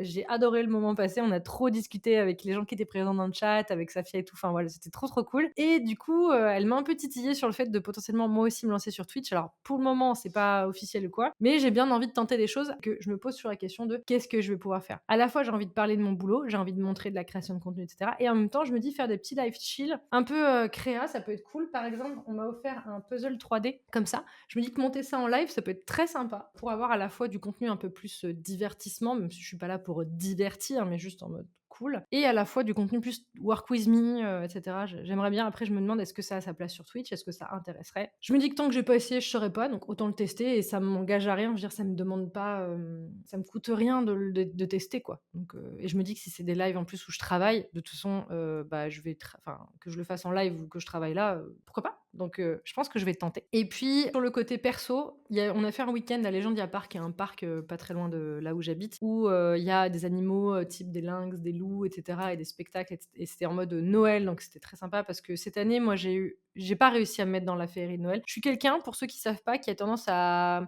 mettre son sapin le plus tôt possible, tout début décembre, voire novembre si je peux. Et il y a 2 ans, je l'avais gardé jusqu'en avril parce que j'avais pas envie de l'enlever. Donc je suis quelqu'un qui adore la féerie de Noël, qui aime beaucoup ce côté-là, etc. Cette année, nada, zéro, rien. J'étais pas du tout dedans. Mais bref, ce que je veux dire par là, c'est que ce week-end où on a passé une journée dans le parc avec le côté un petit peu fausse neige, ambiance de Noël, spectacle de Noël, etc. Ça m'a fait beaucoup de bien au moral où je me suis dit, ok, ça y est, je sens un peu Noël qui est là quand même, honnêtement. Et en parlant de Noël, cette année, j'ai fait 3 réveillons Noël, parce qu'il faut savoir que moi et mon mari, nos parents sont séparés, donc on fait souvent plusieurs Noëls. On a un 4e Noël qu'on va devoir faire en janvier. Et donc on a fait 3 réveillons de Noël. Et en fait, ce qui est sympa, c'est que sur les 3, on a décidé de se faire un réveillon Noël en amoureux. Donc en gros, on a vu ma famille le 24 midi, on a vu sa famille le 25 midi, et le 24 au soir, on était en amoureux, juste tous les deux, et on a passé un excellent moment que tous les deux. On a joué au Toupie Beyblade et on a ouvert des cartes tranquilles. Voilà, ça nous a fait énormément de bien de se retrouver un petit peu aussi avec cette fin d'année compliquée. Et je termine sur la partie un peu plus négative du mois de décembre. T'inquiète pas, après il y a la conclusion, donc on va pas terminer sur une note full négative. Au mois de décembre, j'ai eu un très très gros stress sur ce que va donner 2025. J'étais vraiment dans la perspective de oh mon dieu, 2025 s'annonce tellement mal au niveau de mon prévis, etc. Ça va être compliqué. Le stress que j'ai commencé à avoir dès septembre-octobre, c'est, on va dire, augmenté au fur et à mesure des mois et des semaines. Et voilà, ça a été un petit peu compliqué. En plus, j'ai appris que j'avais un client qui arrêtait une collaboration avec moi. Alors, pas parce que je travaillais pas bien ou quoi, parce qu'il se ressent sur... il va changer son entreprise. Et donc, tant qu'il n'a pas défini le nouveau format de l'entreprise, bah, ça sert à rien de communiquer. Donc, faut attendre. C'est en fait une espèce de pause. Mais comme on ne sait pas combien de temps elle va durer, c'est une fin de collaboration qui reprendra peut-être plus tard. Mais déjà ça, bah, ça fait mal de se dire bah, j'ai un client, en plus c'était un de mes clients chouchous, que j'arrête de bosser avec lui, donc ça m'a miné parce que je me suis dit merde, j'avais vraiment envie de continuer avec lui. Mais ça m'a fait du bien parce que je savais que c'était pas parce que je bossais mal, donc ça c'était plutôt positif. J'ai aussi une de mes clientes qui m'a annoncé qu'elle allait diviser par 4 son forfait, donc pareil, à la fois ça m'a embêté parce que j'étais contente de bosser avec elle et en même temps je me suis dit sur le prévis ça n'aide pas du tout. Et également j'ai fait une augmentation de tarifs en fin d'année. Alors j'ai 3 clients qui l'ont très bien pris, qui m'ont dit ok, pas de problème. Et j'ai un client qui n'a pas accepté mon augmentation de prix, sachant que je travaille avec lui donc depuis un petit bout de temps. J'avais déjà augmenté mes prix il y a 2 ans, pareil, ça avait été mal accepté. Aujourd'hui, j'ai réaugmenté mes prix, ça a été de nouveau mal accepté. Donc au lieu de mettre le prix que j'avais estimé, qui pour moi est déjà en dessous, enfin voilà, je suis déjà en dessous en fait de ce que je devrais facturer, mais je voulais pas faire une augmentation de 50% d'un coup, donc je me suis dit bah je vais faire une plus petite augmentation, et même cette petite augmentation qui était de moins de 10%, le client n'a pas accepté. Il m'a dit il faut que vous trouviez un entre-deux. Donc j'ai réussi à pas trop baisser non plus parce que je lui ai fait comprendre que moi au bout d'un moment c'était plus possible, mais j'avais pas non plus envie de le sermonner en disant vous vous rendez pas compte que n'importe où ailleurs pour la même prestation vous allez payer le double, etc. J'avais pas envie de rentrer dans ce discours-là avec lui non plus. Enfin, je vois pas à quoi ça sert à part créer une mauvaise ambiance avec un client avec qui tu bosses depuis 4-5 ans, c'est un peu dommage. Ça a été dur pour moi parce que je me suis rendu compte à quel point j'avais du mal à augmenter mes prix, à quel point je me sous-vendais, à quel point également dès que je parlais de gestion de conflit, voilà, dès que quelqu'un me disait disais, bah, non ou enfin voilà, j'avais énormément de mal à gérer ça et également le fait que quand je travaille avec des entrepreneurs qui sont un peu comme moi, solopreneurs ou toute petite équipe, c'est toujours bien compris et bien, accepté, même si bien sûr, hein, ça fait toujours chier quand tu as un partenaire ou un prestataire qui augmente ses tarifs, hein, on va pas dire le contraire, hein, ça nous fait tous chier, hein, tous, voilà, on n'est pas ravis de payer plus cher, mais il y a ce côté où moi, quand je suis ravie d'un partenaire, enfin moi j'ai déjà eu des partenaires où j'ai dit: «Augmente tes prix». Parce que j'avais pas envie, hein, qu'ils les augmentent, mais je me suis dit: «Fais-le parce que là, j'ai honte à te payer si peu cher pour ce que tu fais». Et souvent, quand je suis avec des solopreneurs, ils comprennent ça et donc ils ont aussi cet aspect de: «Oui, bien sûr que ça me fait un peu chier que tu augmentes tes prix, mais c'est tout à fait légitime et c'est normal et tu as tout à fait raison de le faire et bravo de l'avoir fait». Et quand je travaille avec des plus grosses entreprises, en tout cas pour le moment, j'ai l'impression que c'est un peu moins, bien accepté, alors que souvent c'est des entreprises qui ont plus de budget, mais c'est moins bien accepté. Alors au début, je l'ai très mal pris et après je me suis dit: «Faut aussi réfléchir à quelque chose, c'est que ce client-là ou ce type de client-là, il gère des entreprises, des salariés. Pour certains, ils ont, plusieurs dizaines, plusieurs centaines de salariés des fois et je me dis que pour en arriver là où ils sont, c'est normal pour eux de négocier. J'estime, en tout cas, là j'ai fait des suppositions, mais des suppositions qui m'ont fait du bien, donc je me suis dit: «Garde-les, c'est pas grave, pour une fois tu peux faire des suppositions». J'estime que je n'accepte pas l'augmentation de tarifs n'était pas un: «Votre augmentation n'est pas à la valeur de ce que vous faites». Je pense que c'était plutôt un: «De toute façon, je vais négocier». Que vous augmentiez de 10, 20, 30, 50, 100 dans tous les cas, je vais négocier. Donc même si j'avais augmenté moins, je pense que le client aurait de toute façon négocié par principe. Donc je me rassure peut-être en me disant ça. Mais ça, c'est un truc qui m'a mis un peu un coup parce que je me suis dit: «Mince, j'arrive vraiment pas à» sur ce point-là, c'est encore très difficile pour moi. Dernière chose qui a été très dur à encaisser pour moi, en décembre, c'est que je me suis pas payée ce mois-ci parce que je n'avais pas la possibilité de me payer. Alors, techniquement, j'avais l'argent sur mon compte professionnel pour me verser un salaire à peu près comme d'habitude. Sauf que si je me versais un salaire, le mois de janvier, c'était quick, je fermais la boîte, entre guillemets, mais c'était quasiment ça. Donc j'ai décidé de ne pas me verser de salaire au mois de décembre. Je me suis arrangée avec les frais de déplacement qui me restaient à me verser, avec les charges pour réussir à, tout en restant légal, hein, bien sûr, hein, mais pour réussir à me sortir un salaire correct sur le mois enfin un salaire, de l'argent sur mon compte perso correct pour réussir à payer mes factures sur le mois de décembre et cetera. Donc ça a été quelque chose qui a été dur parce que ça faisait plus d'un an que ça m'était pas arrivé de pas pouvoir me payer un salaire. Donc ça, je l'ai très mal vécu et puis aussi le fait que, à cause de ça, j'ai pas pu faire des cadeaux à tous mes proches. Et ça a été très dur à encaisser pour moi parce que j'ai pu faire quelques petits cadeaux à certains de mes proches, mais j'aurais aimé faire plus. Il y a des personnes à qui je voulais faire des cadeaux, je savais déjà ce que je voulais acheter et ça m'aurait fait extrêmement plaisir de le faire, mais j'ai pas pu parce que simplement c'était pas possible financièrement. Donc ça a été vraiment aussi un peu le coup de massue de fin d'année qui m'a un peu, finement enterré, sur le moral par rapport à ça. Donc c'est là où en fait ce que je veux dire par là, c'est que la fin d'année, mon moral a fait que chuter. Donc à la fois oui et non parce qu'il se passait des trucs trop bien. C'est-à-dire que par exemple, j'avais Bicom couvrait, des gens qui me faisaient confiance, enfin passer des super week-ends avec des copains, tout ce que je t'ai dit jusqu'ici. Et à la fois j'avais ce côté où, j'ai l'impression que j'étais en train de m'enterrer, de m'enterrer, de m'enterrer et je voyais pas le bout. Donc décembre s'est terminé de manière un peu négative pour moi en termes de motivation, et cetera. Mais le fait d'avoir refait cette rétrospective où je viens de passer tous les mois de l'année, je suis très contente de l'avoir fait parce que je me rends compte que 2024 était certes pas une bonne année, mais n'était pas aussi pourrie et aussi horrible que, la sensation que j'avais en décembre, en me disant: «Putain, c'est quoi cette année de merde? Vivement l'année prochaine». Sachant que, l'année prochaine, c'était juste un nouveau mercredi de plus. Enfin voilà. Je vais terminer ma conclusion sans, LED de couleur parce qu'elle est globale. Donc mon année 2024, elle a été, comme tu l'as compris, enfin une fois de plus, difficile parce que 2023 avait pas été ouf, honnêtement, notamment à cause, des charges, de l'alternance et cetera. Mais faire cette rétrospective, ça m'a montré les bons moments, les belles choses que j'ai vécues et notamment ça m'a permis de me souvenir que, enfin cette année, je me suis mariée quand même et c'était vraiment un moment magique. J'ai été mentor dans la BSB, c'était un peu un goal que j'avais depuis, je sais pas combien de temps. Je me disais: «Putain, un jour je serai mentor dans la BSB», et cetera. J'ai participé à un bundle, enfin j'ai créé des nouvelles offres, j'ai maintenu même si le chiffre d'affaires a été, pas ouf, et cetera. En gros, cette année, j'ai fait enfin je te parle pas en chiffre d'affaires, comptable parce que moi je suis mon chiffre d'affaires de mon côté en mode entrée-sortie, point. Donc ce qui est rentré sur mon compte bancaire professionnel en 2024, c'est je crois 1 700 € de moins que l'année dernière. Donc on reste dans les mêmes eaux à quelque chose près, tu vois? C'est pas non plus un écart énorme. Alors certes, c'est en dessous de mon objectif, parce que je m'étais mis un objectif au-dessus de ce que j'avais fait l'année dernière. Même si c'est en dessous, j'ai pas chuté. Enfin, je veux dire, mon entreprise est toujours là. Je suis pas encore rentable vraiment à fond, mais je suis toujours là. Il se passe des choses. J'ai développé la chaîne YouTube, j'ai fait plein de nouvelles vidéos. J'ai tenté des concepts que j'osais pas jusqu'ici, par exemple les petits tutos, etc. Et ça a plutôt marché, les gens étaient contents. J'ai fait mes premiers vlogs. Il y a vraiment du positif que je voulais retenir et je me suis dit, voilà, ne vois pas que le négatif, puisque on sait qu'on est biaisé souvent et qu'on a tendance à voir que le négatif et à retenir que le négatif. Donc faire cette je vais y arriver. Faire cette rétrospective m'a fait beaucoup de bien. Ce qui m'a beaucoup frustrée, pour terminer sur la partie chiffre d'affaires, c'est d'avoir fait quasiment autant que l'année dernière, parce que comme je t'ai dit, à très peu de choses près, on est à peu près la même chose que l'année dernière, mais de galérer quand même alors que j'avais 10 000 € de moins à sortir au niveau des charges par rapport à mon alternant. Donc des moments, je me dis, mais comment j'ai fait l'année dernière? L'année dernière, je sais que j'ai survécu.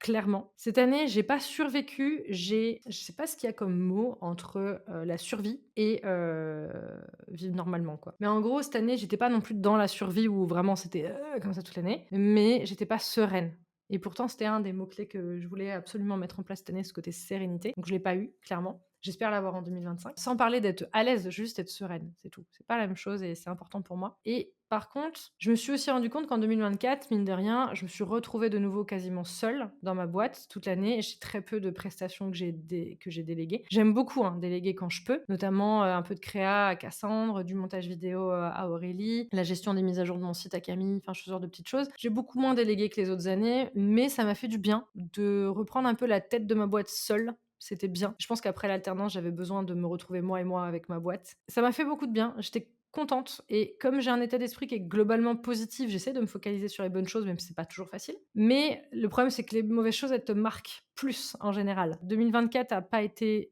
facile, mais t'es pas morte, t'es toujours là, donc sois contente. Donc voilà. Et je voulais te parler d'une décision que j'ai prise. En novembre, j'ai pris une décision. C'est la première fois que j'en parle, c'est la première fois que je l'annonce, donc c'est pour ceux qui sont restés jusqu'au bout, parce que cette vidéo est définitivement trop longue, je pense, mais bon, c'est pas grave. J'ai pris une décision en novembre. Je me suis laissé à peu près 6 mois pour sauver ma boîte. Dans le sens où j'en ai marre de galérer à me rémunérer, j'en ai marre enfin voilà, de tout ça. Donc je me suis dit, ok, je me laisse jusqu'à avril pour de nouveau retrouver une stabilité comme j'avais en 2022, début 2023. Parce que jusqu'à septembre 2023, vraiment, j'étais bien. Et là, depuis, c'est compliqué. Après, il y a beaucoup de choses qui jouent, je le sais. Mais donc je me suis dit, t'as 6 mois. Si dans 6 mois, donc là maintenant c'est moins parce qu'on est déjà début janvier, mais si fin avril, je n'ai pas remonté la pente, si mon prévisionnel n'est pas plus positif et si je galère autant toujours à me rémunérer et à juste réussir à payer les charges de ma boîte, j'arrête. Bien sûr que j'arrête dans le sens où je ferme l'entreprise. Je rouvrirai certainement une micro parce que je pense que voilà, j'ai envie de continuer à accompagner certains de mes clients, etc. Mais je chercherai un travail salarié, alimentaire ou en rapport avec mon activité. Je sais pas encore. En fait, je me projette pas pour le moment. C'est quelque chose que j'ai mis du temps à décider et c'est quelque chose qui ne me coûte pas tant que ça, honnêtement, parce que je me dis que au fond, je n'ai que à y gagner. C'est-à-dire que soit je remonte ma boîte et ça repart comme en 2022, 2023, et c'est positif et c'est cool et je suis contente, etc. Soit, certes, je me resalarie, mais c'est pas la mort non plus. Enfin, moi, je le vis pas mal de me resalarier. Et donc, du coup, avec un salaire, normalement, je vais être beaucoup plus sereine chaque fin de mois. Donc, d'un côté, je gagne quand même en sérénité. Donc, voilà un peu cette grosse annonce que j'avais. Donc, je pense que je vais essayer d'en parler, de faire peut-être ce qu'on appelle du building public, d'expliquer un peu par quoi je passe à travers tout ça. Déjà, là, depuis que j'ai pris cette décision, je vois la diff, c'est-à-dire que je vois que les choses, comment dire? Le fait de m'imposer cette limite de temps me dit: «De toute façon, tu as plus le choix, donc vas-y» et je vois bien que déjà, depuis, ça s'annonce mieux que prévu. Donc je pars vraiment dans l'optique en me disant: «De toute façon, ça va le faire» et c'est juste que ces 6 mois vont m'aider vraiment à me mettre un coup de pied aux fesses et à me surpasser. Alors pareil, je suis pas en train de dire que je vais hustle à chaque fois, que je vais aller plus fort, plus loin, enfin, c'est pas ça le but, c'est juste, je veux retrouver une stabilité et une sérénité. Je suis pas en train de dire, je veux péter les scores et faire 100 000 € de chiffre d'affaires cette année. Si je les fais, je serais très contente. Je ne pense pas. Et en vrai, je pense que ça me stresserait de les faire parce qu'il faut aussi avoir une entreprise qui ait des bases stables et certainement être épaulée pour ce genre de choses-là, ce qui n'est pas le cas aujourd'hui. Donc, moi, mon objectif, c'est vraiment de me dire, je veux qu'avant fin avril, j'ai réussi à restabiliser mon entreprise et à de nouveau réussir à vivre de ma boîte sans me poser des questions tous les mois, sans être mettre en stress et me réveiller en panique la nuit à cause de ça, et cetera. Donc voilà, donc j'espère que ça ne finit pas la vidéo sur une note trop négative parce que sois certain que je vis ça de manière positive. C'est-à-dire que pour moi, c'est que du positif, honnêtement. Je me dis que j'y gagne dans tous les cas et qu'au pire, bah, ça fera du contenu et je pourrai en parler et puis j'ai déjà été, salariée en parallèle d'une activité pendant 6 ans, 6 ou 7 ans. Donc je sais ce que c'est et je suis tout à fait capable de le faire. Donc on verra quoi. Donc je te tiendrai informée là-dessus. En tout cas, j'espère que ce bilan 2024 t'aura intéressé. Je sais qu'il y a du négatif et du positif dedans. J'ai fait exprès. Enfin, je te l'ai expliqué au début, je pense. Mais ce que je veux dire par là, c'est que je sais qu'il y a des passages qui étaient peut-être moins good vibes que j'ai l'habitude de faire. Mais je veux que, entre guillemets, ça serve plus d'aide et de leçon et de se dire on n'est pas seul et que ça arrive à tout le monde et que c'est pas parce qu'on a, et encore, j'ai pas tant d'abonnés que ça, mais c'est pas parce qu'on a tant d'années d'expérience et tant d'abonnés et tant de machins et de trucs qu'obligatoirement c'est la vie d'Aloca et que c'est facile, etc. Que tous les entrepreneurs passent par des phases plus ou moins faciles, etc. Et j'avais envie d'amener ce côté vraiment transparence. Alors, bien sûr que j'ai pas tout dit de A à Z parce que sinon la vidéo durerait à peu près 8 heures. Je pense qu'avec déjà tout ça, ça te permet de mieux comprendre comment j'ai vécu mon année 2024, les choix que j'ai faits, ce que ça m'a impacté. Et peut-être que ça peut t'aider toi aussi à te dire tiens, comment est-ce que je peux essayer de voir les choses et de prendre à la fois ce qui s'est passé en bien et en mal et faire le bilan de ça en fait sur chaque mois ou ce genre de choses là. En tout cas, merci d'être resté jusqu'ici. Si tu as regardé la vidéo jusqu'au bout, je te laisse me mettre en commentaire ce qui t'a le plus marqué dans la vidéo. Et n'oublie pas, hein, ma couleur préférée, si tu sais laquelle c'est, je t'attends en commentaire. Merci beaucoup et puis bah, à très bientôt sur YouTube, hein. Salut.